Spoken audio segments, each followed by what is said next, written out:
Hi అండి, నేను Venu. Welcome to Venu infinity. ఈరోజు నేను మా టెర్రస్ గార్డెన్లో హార్వెస్ట్ చేసినవి చూడండి. మునగాకు. ఇది 300 రోగాలని నయం చేస్తుంది అంటారు కదండి. అలాగే సిలోన్ బచ్చలి. ఇది పొన్నగంటి అండి.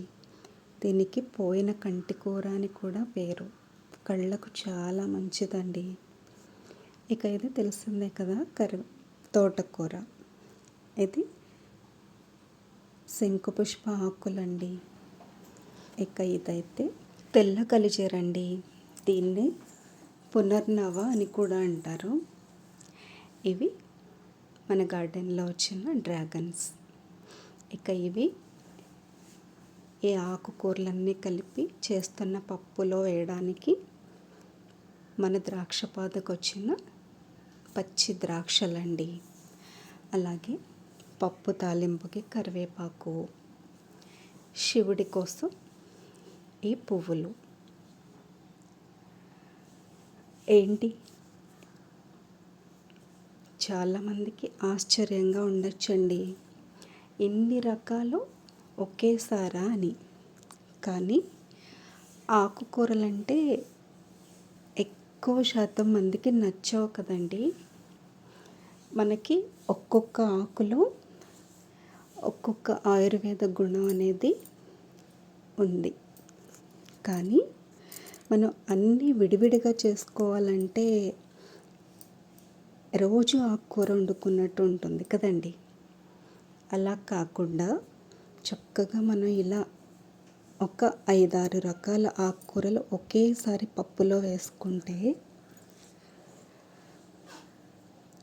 మనకి ఎక్కువ ఆకుకూరలు తిన్నట్టు ఉండదు. అలాగే మన బాడీకి ఈ ఆకుకూరలో ఉన్న పోషకాలన్నీ కూడా చక్కగా ఒకేసారి లభిస్తాయి. ఎలా ఉందండి ఐడియా?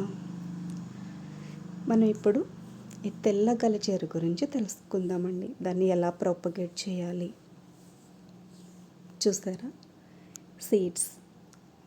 దీన్ని మనం సీడ్స్తో వేసుకోవచ్చు. లేదంటే మనం ఆకులు కట్ చేసిన కొమ్మలు ఉంటాయి కదండి, ఆకులు తీయగా మిగిలినవి, వాటిని నాటి కూడా చక్కగా పెంచుకోవచ్చండి. ఈ కలిజేరుతో మనం పచ్చడి చేసుకోవచ్చు, పప్పులో వేసుకోవచ్చు, తోటకూరలాగా ఫ్రై కూడా చేసుకోవచ్చండి. చాలా బాగుంటుంది. దీని పేరులోనే ఉంది కదండి, పునర్నవ.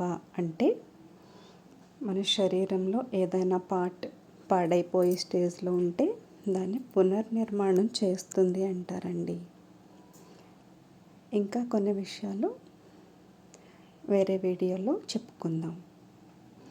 ఎలా ఉన్నాయండి మా ఆకుకూరలు? నచ్చితే లైక్ చేయండి, షేర్ చేయండి, కామెంట్ చేయండి.